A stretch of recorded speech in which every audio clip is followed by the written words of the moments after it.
political, social, economic, liberty of thought, faith, belief, worship, equality of status, opportunity, اور اسی کے ساتھ کہا گیا ہے fraternity, بھائی چارہ کیا ہے یہ ڈیفائن کیا گیا کہ انڈیویجول لیول پر ڈگنیٹی اور ملک کے لیول پر یونٹی, اتحاد, اسی سے بھائی چارہ ہے.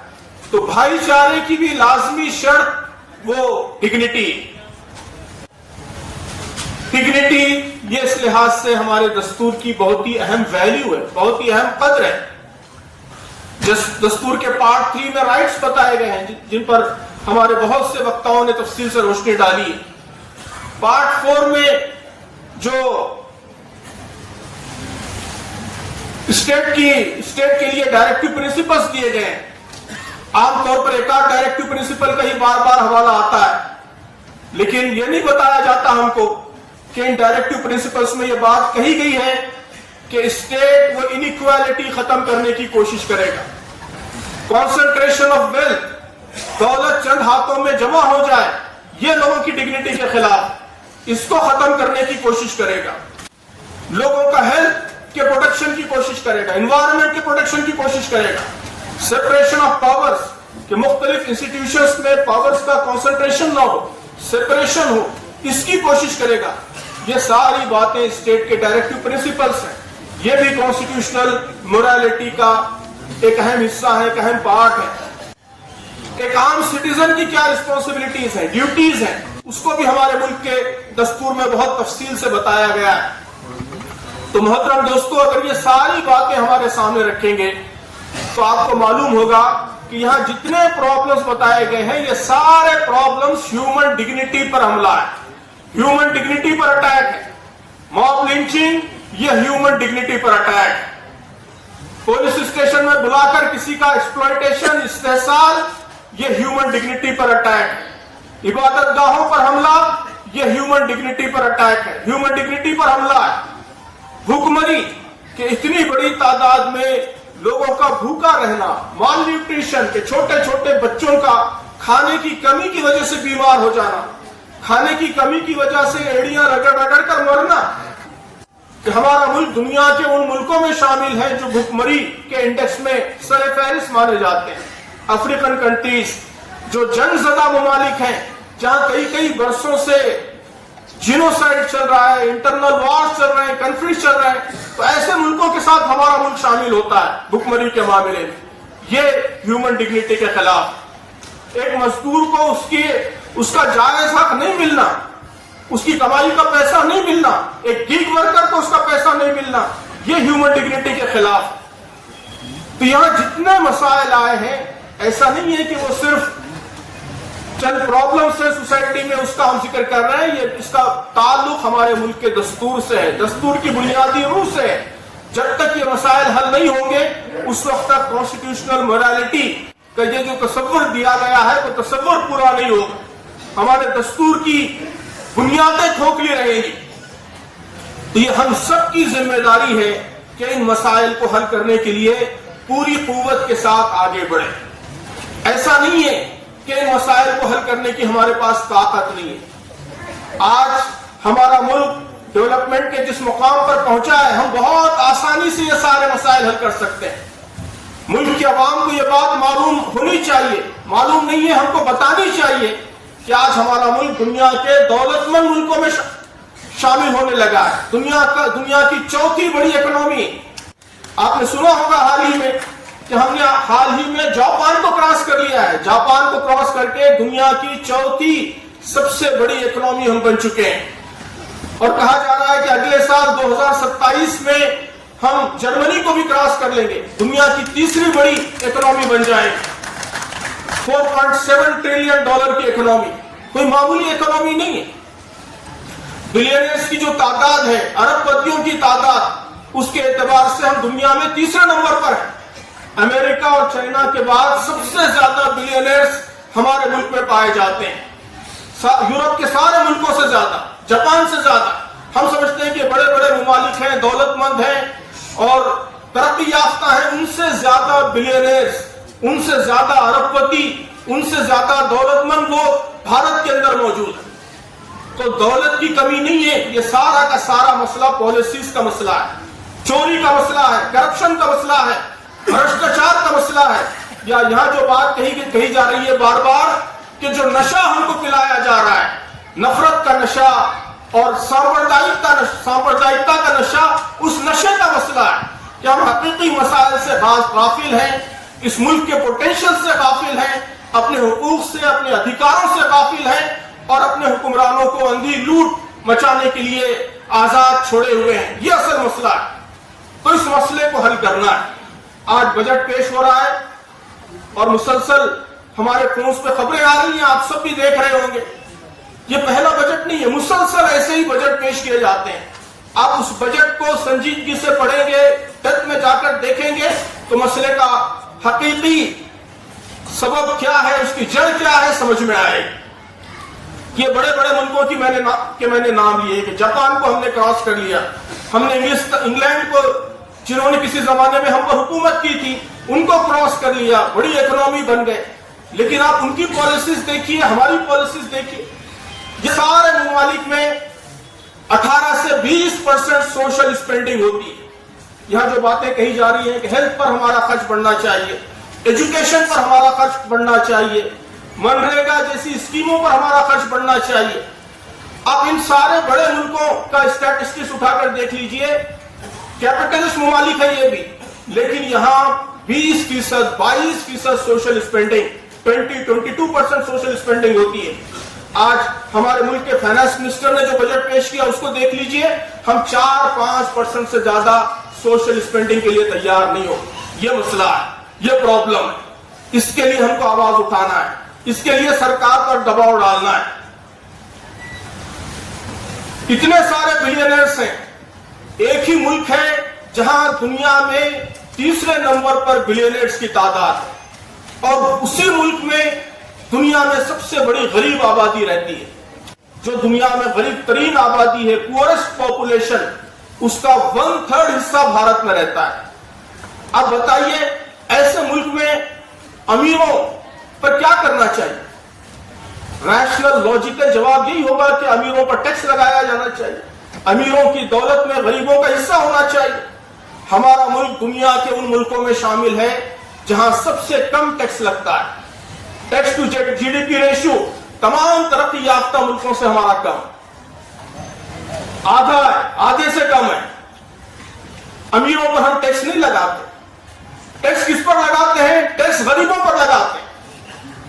انڈائریکٹ ٹیکس اور ڈائریکٹ ٹیکس، اس کا ریشو ساری دنیا میں ایک اہم سوال ہے کہ ڈائریکٹ ٹیکس زیادہ ہونا چاہیے، انڈائریکٹ ٹیکس زیادہ ہونا چاہیے. Indirect tax G S T اور ایکسائز ڈیوٹیز جو دنیا کے سارے غریب لوگ دیتے ہیں. یہ غریب آدمی جو 500-600 روپے کما رہا ہے اور اپنا سارا پیسہ بچے کی روٹی اور اس کی دوا کے لیے پورے 500 روپے لگا رہا ہے، اس میں سے بھی وہ 100-150 روپے ڈی ایس ٹی پے کر رہا ہے، انڈائریکٹ ٹیکس پے کر رہا ہے. تو انڈائریکٹ ٹیکس غریبوں پہ لگتا ہے، ڈائریکٹ ٹیکس، یہ کارپوریٹ ٹیکس، انکم ٹیکس امیروں پر لگتا ہے. ساری دنیا میں ڈائریکٹ ٹیکس زیادہ ہوتا ہے، انڈائریکٹ ٹیکس کم ہوتا ہے. 20-30% سے زیادہ انڈائریکٹ ٹیکس نہیں ہوتا. لیکن ہمارے ملک میں اگر آپ اسٹیٹس اور سینٹر کا جمع کر لیں تو انڈائریکٹ ٹیکس زیادہ ہے، ڈائریکٹ ٹیکس کم. کہ ایک ایسے ملک میں جہاں دنیا میں سب سے زیادہ امیر لوگ رہتے ہیں، تیسرے نمبر پر سب سے زیادہ دولت مند لوگ رہتے ہیں، اور اسی ملک میں دنیا کی سب سے زیادہ غریب آبادی رہتی ہے، اس ملک میں ہم ٹیکس بھی غریبوں پر لگاتے ہیں.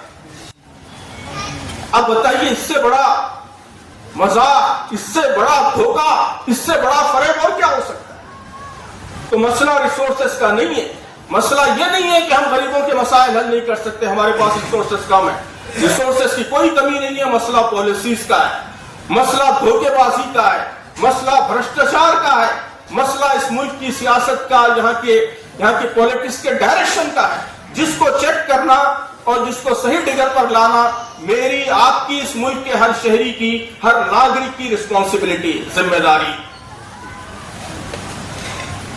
یہاں بات آئی کہ بہت سے لوگ جیلوں میں بند ہیں. کہا جاتا ہے کہ ہمارے ملک میں جو جیلوں میں قیدی ہیں اس کا 75% حصہ وہ انڈر ٹرائلز، کنوکٹ صرف 25%، جن پر جرم ثابت ہو گیا۔ سپریم کورٹ اور عدالتیں اپنے ہر فیصلے میں یہ کہتی ہیں کہ انوسنٹ انٹل پرووڈ، کہ جب تک کوئی شخص قصوروار ثابت نہیں ہوگا اس وقت تک وہ بے قصور ہے، لیکن ملک کے جیلوں میں 75% لوگ وہ بے قصور بند ہیں۔ اس اعتبار سے بھی دنیا میں ہم بدترین ملک ہیں۔ دنیا کا کوئی ڈیموکریٹک ملک ایسا نہیں ہے جہاں 50% سے زیادہ، 75% تو بہت بڑی تعداد ہے، 30-40% سے بھی زیادہ انڈر ٹرائل ہوں، ایسا دنیا میں کوئی ڈیموکریٹک ملک نہیں۔ انڈر ٹرائلز زیادہ وہ ڈکٹیٹرز کے ریجمز میں ہوتے ہیں، جہاں پر ملٹری ڈکٹیٹرز حکومت کرتے ہیں، وہ اپنی حکومت کو بچانے کے لیے سارے اپوزیشن کو جیلوں میں بند کر دیتا ہے، تو وہاں انڈر ٹرائل زیادہ ہوتے ہیں۔ ڈیموکریٹک ملکوں میں 10%، 20% سے زیادہ انڈر ٹرائلز نہیں ہوتے، لیکن ہمارے ملک میں 75% لوگ، یہ 75% کون ہیں؟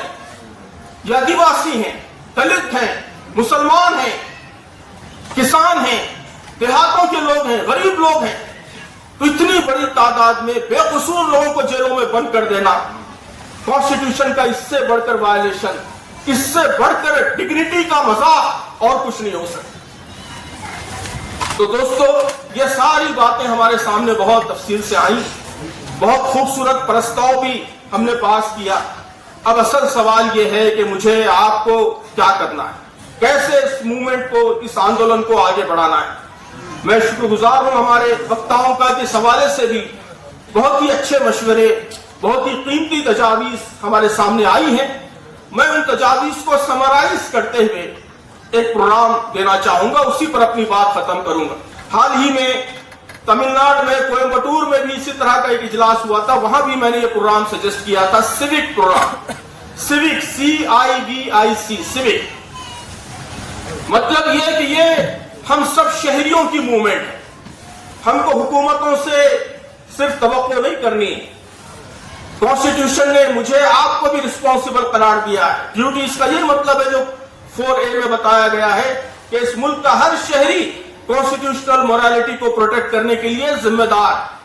تو مجھے آپ کو اس ذمہ داری کو ادا کرنے کے لیے آگے بڑھنا ہے، ایک سول موومنٹ اس ملک میں برپا ہو، اس کی کوشش کرنی ہے۔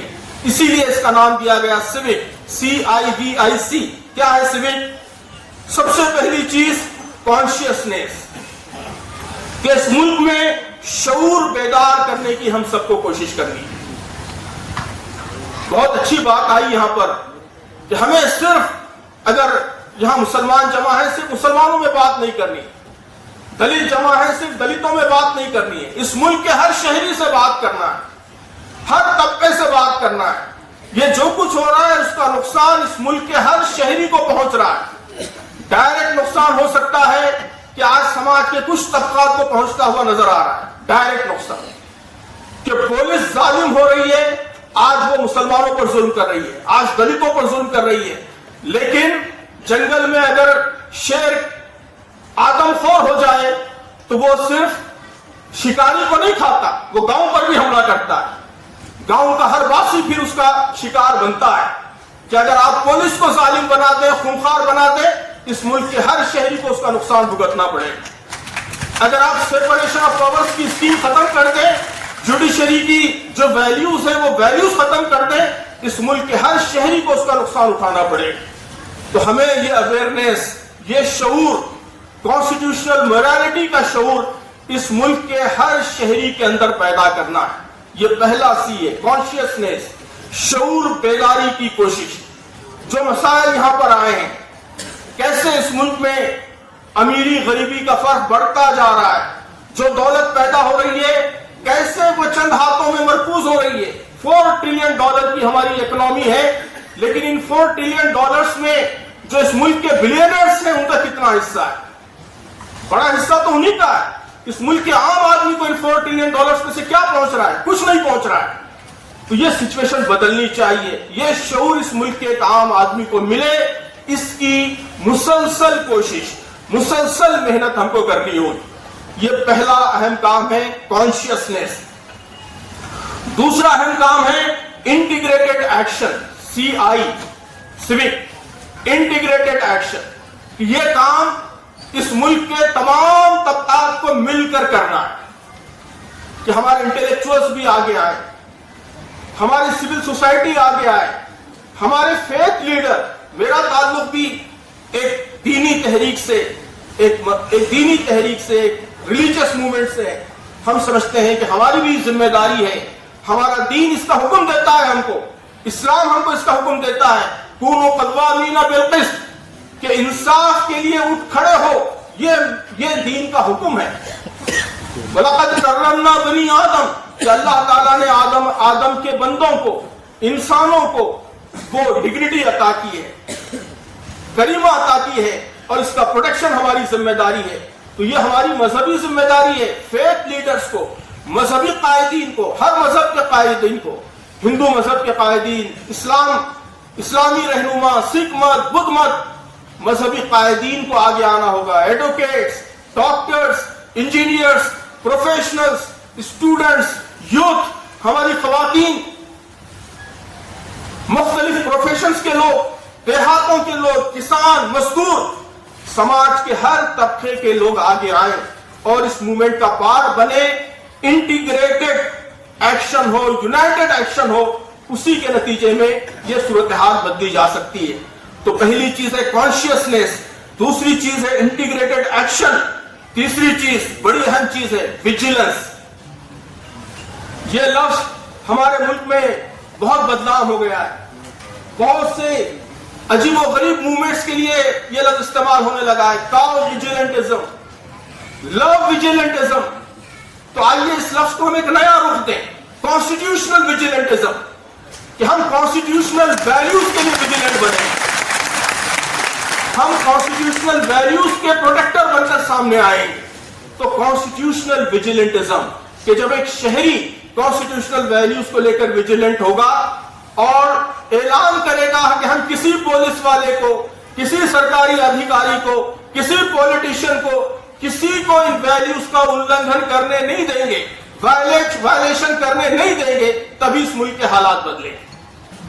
میں نے ایک جگہ یہ بات کہی تھی کہ اگر کوئی نیتا ہیٹ اسپیچ کرتا ہے اور پبلک میں سے لوگ کھڑے ہو کر کہتے ہیں کہ ہم ہیٹ اسپیچ سننے کے لیے تیار نہیں ہیں, کسی کے خلاف سننے کے لیے تیار نہیں, ہم مسلمان ہیں لیکن اپنے ہندو بھائیوں کے خلاف ہم ہیٹ اسپیچ سننے کے لیے تیار نہیں, ہم ہندو ہیں لیکن اپنے مسلمان بھائیوں کے خلاف ہیٹ اسپیچ سننے کے لیے تیار نہیں. اگر پولیٹیکل ریلیز میں عوام اٹھ کر اس طرح کے نعرے بلند کرنے لگے تو خود بخود یہ ہیٹ اسپیچز رک جائیں. یہ اویئرنیس عوام کے اندر آئے, یہ ویجیلنٹزم عوام کے اندر آئے, یہ اصل موومنٹ کا تقاضا ہونا چاہیے. تو کانشیسنیس, انٹیگریٹڈ ایکشن, ویجیلنٹزم, کانسٹیٹیوشنل ویجیلنٹزم, اور اس کے بعد آئی ہے انسٹیٹیوشنل ریفارم, کہ ان سب کے ذریعے ہمیں یہاں کے انسٹیٹیوشنز کے اندر ریفارم لانا ہے. ابھی الٹا ہو رہا ہے کہ انسٹیٹیوشنز بالکل غلط سمت میں ڈاؤن فال کی طرف جا رہے ہیں. ہمیں ان کے اندر صحیح معنوں میں ریفارم لانے کے لیے موومنٹ بلڈ کرنا ہے. پولیس ریفارمز ہو, کہ آج بھی ہماری پولیس وہی برٹش دور کی کولونیل پولیس کے روپ میں کام کرتی ہے, اسی کی اس کو ٹریننگ دی جاتی ہے, اسی انداز سے اس کی پوری آرگنائزیشن بلڈ ہوئی ہے. پولیس ریفارمز ہو, بار بار سپریم کورٹ اس کی طرف متوجہ کر چکی ہے, لیکن کوئی اسٹیٹ گورنمنٹ, کوئی سینٹرل گورنمنٹ اس کے لیے تیار نہیں ہے. پبلک پریشر اس کے لیے ہو. جوڈیشل ریفارمز, کہ ہماری جوڈیشری زیادہ فنکشنل ہو, ایفیشنٹ ہو, زیادہ ایماندار ہو, غیر جانبدار ہو, ہر طرح کے پریشر سے آزاد ہو. یہ کام کیسے ہو سکتا ہے؟ بہت ساری رپورٹیں موجود ہیں, بہت سارے سجھاؤ موجود ہیں. ضرورت اس بات کی ہے کہ اس حوالے سے پبلک میں اویئرنیس آئے, پبلک کا پریشر بنے, تاکہ پولیٹیشنز ان سب ریفارمز کے لیے آگے بڑھیں. تو انسٹیٹیوشنل ریفارم.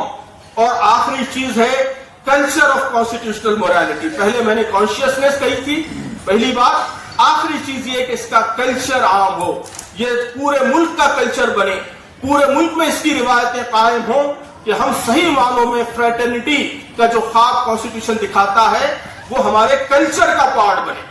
ہمارا کلچر